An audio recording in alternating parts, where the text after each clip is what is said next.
what was surprising to us is we found that so about 80% of their inputs were at the kind of lower levels of Bloom's. So that kind of remembering, conceptual, basically nothing that you wouldn't expect from an intro level course, because obviously the focus is, introducing new topics, building foundational knowledge.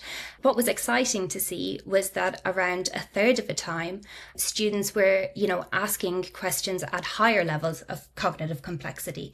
So if you're familiar with Bloom's, it's like working at that apply level and above, and then around 20% of the time, they were really going to analyze and above. So asking questions that we know are consistent with the development of higher order thinking skills, showing evidence of critical thinking, which was super encouraging and exciting to see. What does it tell us about how students naturally engage with AI, do you think, particularly if we're looking at deeper level thinking? I think, first of all, it was really surprising to me to see that kind of level of deeper thinking. And, on a personal level, I loved the level of creativity that they were showing in their questions. So really trying to make topics their own, trying to have it explained to them in ways that they understood or made sense in their world. Can you relate this to a game of tennis? Or, how would Taylor Swift write the lyrics to this biology topic? That kind of, so to me, that shows, someone who's really, really trying to understand something in terms that are familiar to them.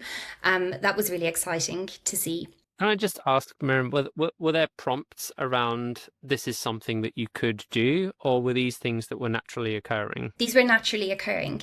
So when the explain feature opens, as it's kind of like a little pop-up window in their e-textbook, I think it has a very generic prompt, like if you would like to ask a question or something like that. It was encouraging to see that deeper thinking. And I think it shows that, when the tool is built in accordance with how we know learning happens, if it's being used in an appropriate place, i.e. it's like in the flow of their learning, in their interaction with the textbook, it was really encouraging to see how it can be used to kind of scaffold them towards that higher order thinking.